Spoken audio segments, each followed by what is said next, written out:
Bloomberg Audio Studios. Podcasts, radio, news.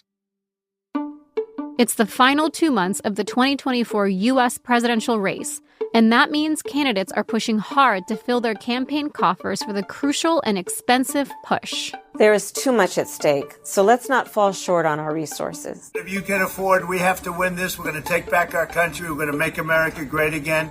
In early August, Donald Trump and Kamala Harris's campaigns released fundraising numbers. One of them had a clear lead. Harris has about $377 million in the bank. Trump has about $327 million. Laura Davison covers money and politics for Bloomberg News. In the first 11 days of Harris's campaign, basically from the day that Biden dropped out till the end of July, she attracted more unique donors than Biden did during the entirety of his run, which was basically over a year. And Laura said there's more good news for Harris if you take a closer look. The Trump campaign released its August numbers this week, and it spent $32 million more than it earned. But Harris? Over the past 6 weeks that she's been in the race, she's been raising about twice as much money as Trump. So she's bringing it in a lot faster, while both campaigns are spending at about the same rate. That sort of influx in money is often a sign of momentum, which is key in the final sprint of campaign season. But with Election Day around the corner, does the money itself make a difference? Today on the show, Laura and I break down this pivotal money moment. We look at how the campaign's bank accounts stack up, how they might spend their money, and how much impact it could actually have at this point in the race. 2 months. 2 months of spending. Let's go. From Bloomberg's Washington Bureau, this is the Big Take DC podcast. I'm Saleha Mohsin. Winning a presidential election isn't cheap, but in recent years, every campaign cycle has set a new record on spending. A lot of that spending is done by outside groups, but I wanted to understand why money matters when it comes to the campaigns themselves. So I asked Laura, how do campaigns spend their money? There's basically three big buckets where the money goes. One is staff, their campaign headquarters staff, but also field staff in all the swing states, helping organize volunteers, doing get out the vote effort, all those sorts of things. The second bucket is canvassing. So these are people who go door to door to get people to turn out to vote. So these are not necessarily people who are like full-time campaign staff. These are other people who work sort of on a contract, temporary basis. And then, of course, you need people to help organize them, give them the literature, give them the training to do that sort of on the ground effort. Those first two buckets make up what's known as a campaign's ground game. And Laura told me the two teams have taken very different approaches to this. The Biden campaign, which is now the Harris campaign, has been very diligent on getting field operations up and running. So they have offices across all of the major 7 swing states. They've hired a bunch of staff. They have, different spokespeople for each of those states. So they, are very much concentrated on having people on the ground. The Trump campaign has sort of really taken an opposite approach. That is not really worth the time and money. They knew going into this race that they were going to probably raise less money than the Democrats were. So they were looking at, what are ways that we can cut cost. Having all these offices, having all the staff is very expensive. So they said, look, this is not something we see as being as much of a priority for us. In the last few weeks, since Harris took over the Democratic ticket, the Trump campaign seems to be rethinking its strategy. Laura Trump, who's the co-chair of the Republican National Committee and Donald Trump's daughter-in-law, acknowledged this in an interview on Bloomberg TV last week. Well, listen, of course, you have a different candidate. You do have to change your tactic to an extent. And we're looking at all the same polling as well. And we're making sure that where we need to kind of firm things up, we're going to allocate a little bit more money there. We're going to put more boots on the ground in those areas. They have done a couple things more as symbolic gestures. So they've opened up an office in downtown Philadelphia, for example, a place that they're really trying to recruit Black men to help support Trump's candidacy. When it comes to those first two buckets, staff and canvassing, it takes time for money to translate, to go from sitting in a bank account to getting someone to cast a ballot. Money might give you the funds to pay staff, but you have to hire them and train them and then get them into the field before they can be effective. That puts more emphasis and more pressure on the third campaign spending bucket, one that can have a much faster impact: advertising. And this is a huge expenditure. The campaigns are spending millions of dollars a week, both on broadcast, but also increasingly so on digital advertising, social media advertising, and also what we call connected TV. That's like all the streaming services, all the advertisements that go there. Everyone always says you have to spend money to make money. So how much does it cost to actually create and then distribute an ad? The expensive part is not the making of the ad.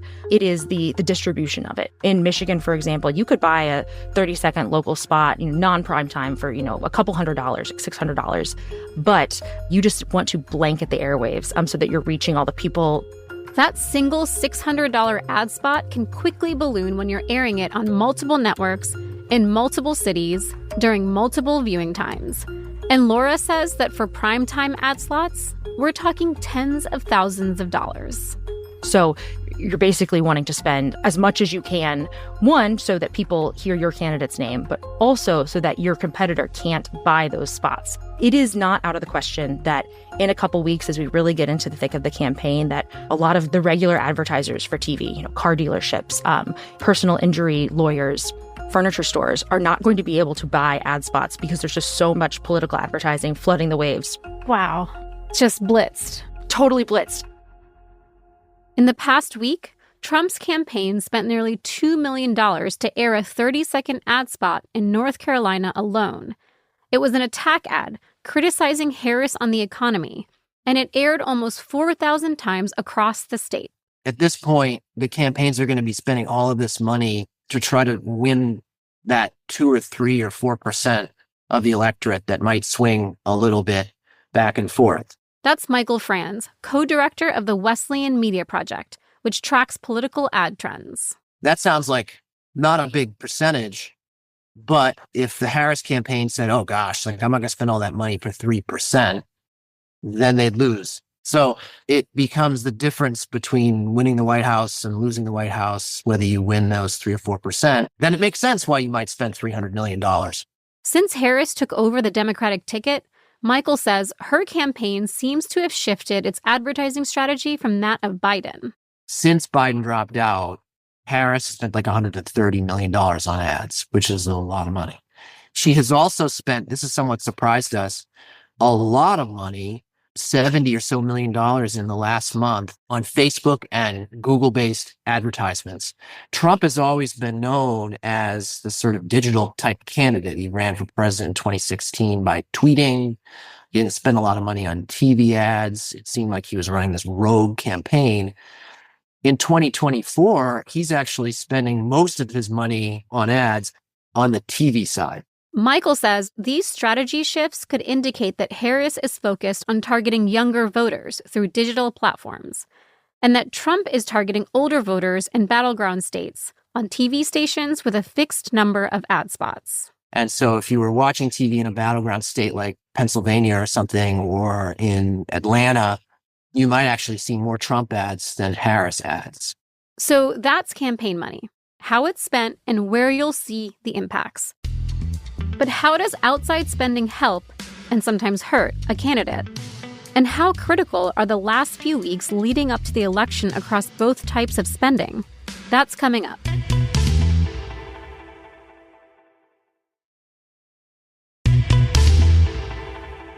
When it comes to the presidential election, the biggest money isn't coming from the campaigns themselves.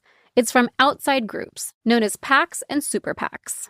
So a PAC, a political action committee, these are groups that are organized by the party or organized by a specific company, and basically they can raise money to then give to different candidates. But the real moneymaker and the big money raiser in campaigns are super PACs. They don't have any sort of contribution limit, so people can give hundreds of millions of dollars to these groups if they want to. The key differential from a PAC or from a campaign is that the super PACs can't coordinate with the candidates. They can't actually call up the campaign manager and say, hey, where do you want us to spend this money? Of course, there's all sorts of ways to get around this. Campaigns can come out and say, hey, look, wouldn't it be great if someone started spending a bunch of money for us in North Carolina? But they aren't supposed to legally actually call up the phone and talk with one another. Outside groups have already poured about $500 million into the 2024 presidential race. Campaigns can rely on PACs to run ads, but these groups also need more money to buy those ads. Campaigns can buy the advertising at basically the lowest rate available. TV stations are required to give candidates the best price for an ad spot in that particular market and time slot. If a super PAC is to go out and buy that exact same spot, they're paying somewhere between 3 and 5 times as much for that. So while they can raise a lot more money because there's no contribution limits, they're getting a lot less bang for their buck than the campaign is when they go out and spend that same money.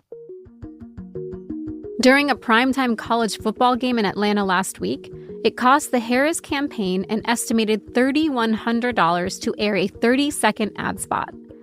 But for a pro-Trump super PAC to air an ad during a college football game in Atlanta, it costs around $14,000. And that's just one TV station. These prices are only going to get higher as we get closer to Election Day. All this raises the question, when campaigns put out an ad asking voters to donate, is that ad worth it?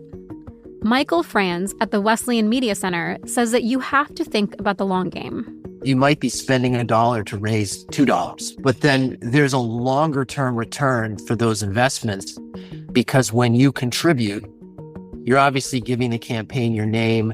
They're going to ask for your email, and now they've got your contact information, and so they can email you for free later to get more money. And so it might be the case that a $5 million ad buy online returns $6 or $7 million in contributions, which doesn't seem like a lot of money above and beyond the purchase cost of the ads.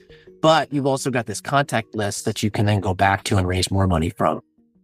The thing is, though, that it's September, 50, 60 days from the vote. Haven't most people made up their minds? Like, why is now a time for these candidates to keep pushing ads out?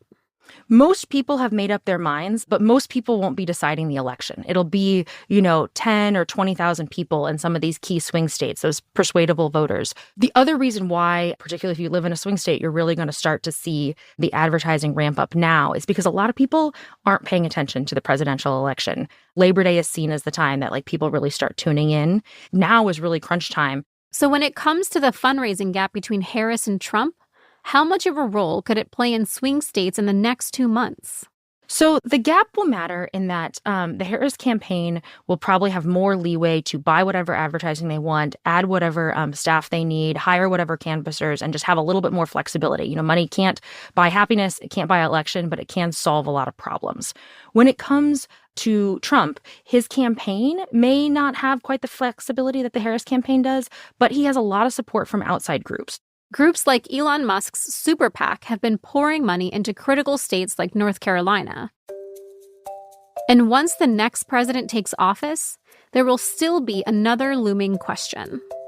Do donors who give big money get to shape policy positions?